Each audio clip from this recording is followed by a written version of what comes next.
আসসালামু আলাইকুম বন্ধুরা, কেমন আছেন সবাই? আশা করি সকলে অনেক অনেক ভালো আছেন।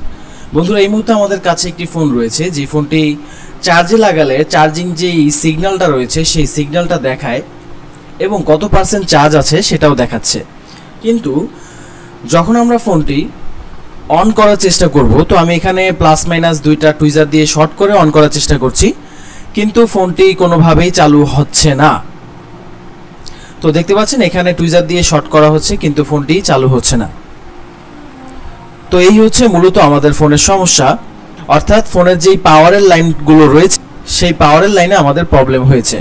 এখন আমরা step by step problem find out করব যে আমাদের কোন জায়গা থেকে এই সমস্যাটি হয়েছে এবং পাওয়ারের লাইনগুলো ডায়াগ্রাম আকারে কীরকম থাকে। প্রথমে আমি এখানে ডিসি ভোল্টেজ মাপছি, এখানে কোনো ধরনের ভোল্টেজ শো করছে না, দেখতে পাচ্ছেন। তো আমি একটা লাইন গ্রাউন্ডে রেখে তারপর এখানে মাপবো যে এখানে পজিটিভ লাইনে ভোল্টেজ আসে কিনা। তো দেখতে পাচ্ছেন এখানে কোনো লাইনে ভোল্টেজ আসেনি। তো যেহেতু এখানে পজিটিভ নেগেটিভ দুইটা লাইনই থাকে, আমরা মাল্টিমিটারের একটা লাইন আমরা ব্যাটারির পজিটিভে রেখে এখানে মাপা ট্রাই করব। দেখতে পাচ্ছেন এখানে 3.81 ভোল্টেজ শো করছে। এর মানে হচ্ছে আমাদের পাওয়ারের লাইনের নেগেটিভ ভোল্টেজটা ঠিক আছে, কিন্তু পজিটিভ ভোল্টেজটা মাইর খেয়ে গেছে। মূলত এই সমস্যার একটা সিম্পল ট্রিক্স আছে, সেটা আমি আপনাদেরকে দেখিয়ে দিব এবং ডায়াগ্রাম আকারে পাওয়ার সেকশনের পাওয়ারের লাইনটা কিভাবে এসেছে, কোন জায়গা থেকে এসেছে এবং প্রবলেম কিভাবে আমরা ফাইন্ড আউট করব, ডিটেলসে এভরিথিং আপনাদের সামনে এক্সপ্লেইন করার চেষ্টা করব। চলুন শুরু করা যাক। Welcome back. এখন আমরা আমাদের এই ফোনটির ডায়াগ্রামটি ওপেন করব। তো ফোনটির মডেল হচ্ছে স্যামসাং A20। এখানে আমি স্যামসাং A20-র মডেলটা এখান থেকে ওপেন করে নিচ্ছি। এখানে মূলত আমাদের এটা হচ্ছে পাওয়ারের লাইন। পাওয়ারের লাইনের মধ্যে দুইটা লাইন হয়, একটা হচ্ছে পজিটিভ এবং একটা হচ্ছে নেগেটিভ। এখানে পজিটিভ যে লাইনটা সেই লাইনটা মূলত আমাদের প্রবলেম হয়েছে। আমরা কিন্তু নেগেটিভ যে লাইনটা ছিল এই লাইনের মধ্যে কিন্তু আমরা ভোল্টেজ পেয়েছিলাম। কিভাবে পেয়েছিলাম? আমরা একটা লাইন পাওয়ারের যেই ব্যাটারির যে পজিটিভ লাইনে মাল্টিমিটারের পয়েন্ট একটা রেখেছি এবং আরেকটা পয়েন্ট আমরা এখানে রাখার পরে 3.7 ভোল্ট বা 3.8 ভোল্ট কিন্তু শো করেছিল। মানে হচ্ছে আমাদের নেগেটিভ যে লাইনটা এটা ভালো আছে, কারণ আমরা একটা লাইন পজিটিভে ধরেছি এবং আরেকটা লাইন আমরা এখানে ধরার পর ভোল্টেজ আসছে, মানে এটা হচ্ছে নেগেটিভ লাইন। তো এই লাইনটা ওকে আছে যেহেতু ভোল্টেজ আসছে, এবং আরেকটা লাইন আমরা গ্রাউন্ডে রেখে মাল্টিমিটার একটা নেগেটিভ গ্রাউন্ডে রেখে এখানে মাপার ট্রাই করেছিলাম, বাট এখানে কোনো ভোল্টেজ আমরা দেখিনি বা ভোল্টেজ এখানে শো করেনি। সর্বপ্রথম আমাদের যেটা করতে হবে, এই লাইনের সাথে সম্পৃক্ত একটা রেজিস্টর আছে, এই রেজিস্টরটা আমাদের মাল্টিমিটার দিয়ে মাপতে হবে যে এটা ঠিকঠাক আছে কিনা। মাপার পর আমরা এখানে লাইনটা কোথায় গেছে সেটা একটু দেখব। তো এই রেজিস্টর হইয়া লাইনটা হচ্ছে সরাসরি এখানে ভিপিএস লাইনের সাথে সম্পৃক্ত হয়েছে। আমরা ইতিপূর্বেও আপনাদের সামনে বিভিন্ন ভিডিওতে এক্সপ্লেন করেছিলাম যে ব্যাটারির যে পজিটিভ লাইন, এই পজিটিভ লাইনটি সরাসরি এখানে চার্জিং আইসিতে প্রথমে আসে। চার্জিং আইসিতে আসার পরে চার্জিং আইসি থেকে লাইনটা কনভার্টেড হয়ে, মানে লাইনটা ভিপিএস হয় ডিসি টু ডিসি কনভার্টারের মাধ্যমে। আইসির ভিতরে DC two DC convert system আছে, যার কারণে সেই লাইনটা কনভার্ট হয়ে এই সুইচিং কয়েলের মাধ্যমে লাইনটা ভিপিএইচে ট্রান্সফার হয়। আমি সাধারণভাবে বোঝাই, এখানে ধরেন আপনি আগের যে ফোনগুলো যেমন সিম্ফনি, ওয়ালটন, আইটেল, সেই ফোনগুলো কিন্তু সাধারণত পাওয়ার আইসি থাকে একটা, কিন্তু এই ফোনের মধ্যে পাওয়ার আইসি কিন্তু দুইটা, একটাকে চার্জিং আইসি বলা হয় বা মিনি পাওয়ার আইসি বলা যেতে পারে, আর আরেকটা হচ্ছে মেইন পাওয়ার আইসি। তো সিম্ফনি, ওয়ালটন, আইটেল যেগুলো ওল্ড মডেলের ফোন, 1GB র্যাম 2GB র্যামের ফোন, সেই ফোনগুলো কিন্তু সরাসরি ভিভেটের লাইনটা পাওয়ার আইসিতে চলে যেত।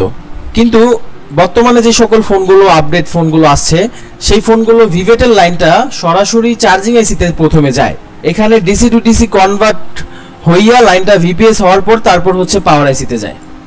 অর্থাৎ আগের যেই ফোনগুলো ছিল, লোকাল যে ফোনগুলো ছিল, সেগুলো হচ্ছে ডিরেক্টলি পাওয়ার আইসিতে লাইনটা যেত, বাট এই ধরনের ফোনের ক্ষেত্রে, আপডেট ফোনের ক্ষেত্রে লাইনটা প্রথমে চার্জিং আইসিতে যাওয়ার পর সেটাকে ভালোভাবে পিউরিফাই করার পর লাইনটা পাওয়ার আইসিকে দেওয়া হয়। আশা করি বুঝাইতে পারছি। আরও এক্সাম্পল যদি ধরেন আপনি ডিরেক্টলি নদীর পানি খান, বাট আমি সেই পানি ফুটিয়ে খাই বা ফিল্টার করে খাই, এতটুকু বুঝলেই যথেষ্ট।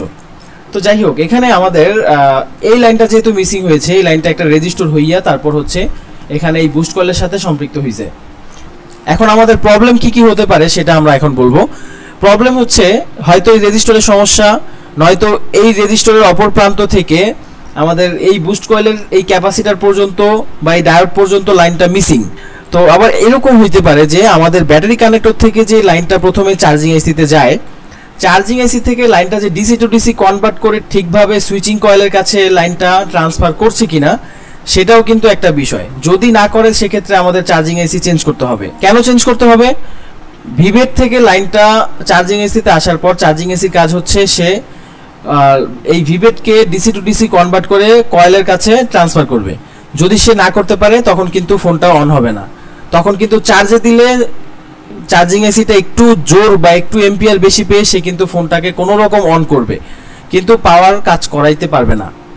তো এখন সমস্যা আমাদের দুই জায়গায় হইতে পারে, হয় রেজিস্টর, নয়তো আমাদের রেজিস্টর এখান থেকে সুইচিং কয়েল পর্যন্ত আমাদের যে লাইনটা ট্রান্সফার হয়েছে এই লাইনের সমস্যা, আর নয়তো ভিভেট থেকে যে আমাদের ডিসি টু ডিসি কনভার্ট হয়ে চার্জিং আইসি যে ডিসি টু ডিসি কনভার্ট করবে সেই কনভার্টিংয়ের মধ্যে যদি কোনো প্রবলেম থাকে সেক্ষেত্রে সমস্যা হতে পারে। আর ওই ক্ষেত্রে আমাদের চার্জিং এসিটা চেঞ্জ করতে হতে পারে, অথবা আশেপাশের কোনো কম্পোনেন্ট যদি সমস্যা থাকে সেটা ভালোভাবে দেখতে হবে। এবং একটা শর্টকাট ট্রিক্স আছে, সেটাও ইনশাল্লাহ আমি একটু পরে দেখাবো। তো চলুন আমরা এখন প্র্যাকটিক্যালি কাজগুলো করে আসি। ওকে বন্ধুরা, এখানে আমরা জুম করে দেখছি এখানে একটা রেজিস্টর আছে। ফোনটা আগে থেকে একজন ঘাটাঘাটি করেছিল, এখানে একটা ডায়োড ভাঙ্গা, আমি এটা ফেলে দিব। যেহেতু প্যারালাল অবস্থায় আছে ফেলে দিলেও সমস্যা নাই। তো এখানে একটা রেজিস্টরটা উল্টোভাবে লাগানো আছে দেখাই যাচ্ছে। আমি এখানে মাল্টিমিটারের ওহমস রেঞ্জে রেখে এখানে মাপার ট্রাই করব। দেখতে পাচ্ছেন এখানে উল্টাপাল্টা রিডিং শো করছে। এখানে অবশ্যই 1 শো করার কথা, 1 কিলো রেজিস্টর এটা। তো এখানে কিন্তু মান ঠিকভাবে দেখাচ্ছে না, আপ ডাউন করতেছে। তো এর মানে হচ্ছে আমাদের রেজিস্টরটাতে প্রবলেম আছে একটু। তো আমরা হয়তো এরকম হইতে পারে যে লাইনটা অন্য জায়গা থেকে প্রবলেম, রেজিস্টরটা সেই প্রেসারের কারণে নষ্ট হয়ে গেছে। তো এখানে আমরা একটা জাম্পার করে দিব, যেহেতু 1 কিলো ছিল 1 কিলোর জায়গায় জাম্পার করলেও সমস্যা নাই।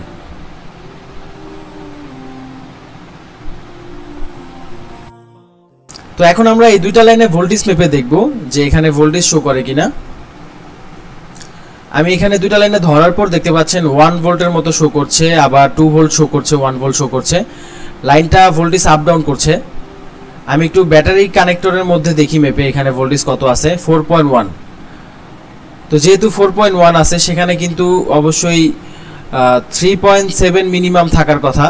তো আমি একটা লাইন গ্রাউন্ডে রেখে মাল্টিমিটারের পয়েন্ট, তারপর আমি পজিটিভ লাইনটা এখানে মাপবো। তো এখানে দেখতে পাচ্ছেন ভোল্টেজ 3.4 ভোল্ট শো করছে, যেখানে শো করার কথা মিনিমাম ব্যাটারি যতটুকু চার্জ আছে ততটুকু, কিন্তু এখানে কম শো করেছে। যেহেতু কম শো করেছে এর মানে হচ্ছে আমাদের চার্জিং আইসি থেকে লাইনটা পাওয়ার কি পর্যন্ত গিয়েছে, কিন্তু ভোল্টেজটা ঠিকভাবে সে সাপ্লাই দিতে পারছে না। অর্থাৎ আমাদের হয়তো এখানে চার্জিং সেকশনের কোনো কম্পোনেন্ট খারাপ আছে, অথবা আমাদের চার্জিং আইসিটাতেই কোনো ধরনের প্রবলেম আছে, যার কারণে সে ভোল্টেজ এম্পিয়ার ঠিকভাবে ডিসি টু ডিসি কনভার্ট করতে পারছে না, বা ভোল্টেজ এম্পিয়ার ঠিকভাবে টানতে পারছে না।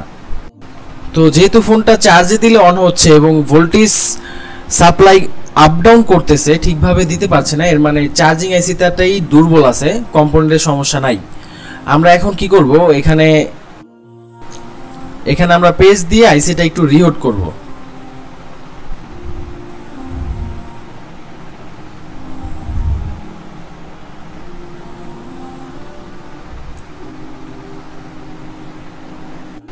এখন আমরা টেস্ট করে দেখি, যেহেতু ব্যাটারিতে 4.1 ভোল্ট চার্জ আছে, অবশ্যই সেখানে 4 ভোল্ট শো করবে, কিন্তু এখানে 3.4 শো করতেছে, ভোল্টেজ কম শো করতেছে। এর মানে হচ্ছে আমাদের চার্জিং আইসিতে প্রবলেম আছে।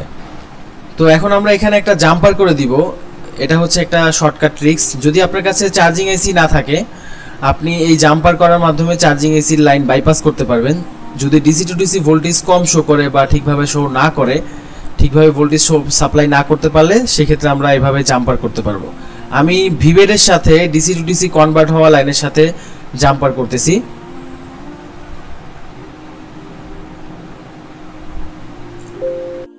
জাম্পার করার পর এখন আমরা ফোনটি ফিটিংস করব। এখানে একটু টেপ লাগিয়ে নিচ্ছি যেন শর্ট না হয়।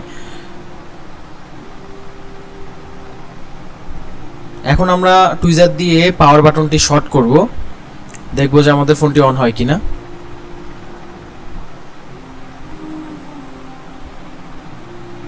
ওকে বন্ধুরা, দেখতে পাচ্ছেন আমাদের ফোনটি অন হয়ে গেছে। তো আপনি চাইলে চার্জিং এসিটি চেঞ্জ করার মাধ্যমেও কিন্তু ওকে করতে পারবেন, অথবা আপনার কাছে চার্জিং এসি অ্যাভেলেবেল না থাকলে বা শর্টকাটে কাজটি করতে চাইলে আপনি ভিভেট সরাসরি ভিপিএস লাইনে শর্ট করে দিতে পারেন। প্রশ্ন হচ্ছে এইভাবে কাজ করলে কি আমাদের ফোনের কোনো ক্ষতি হবে কিনা? ক্ষতি হবে না সাধারণত, তবে আইসিটা চেঞ্জ করাটাই হচ্ছে উত্তম।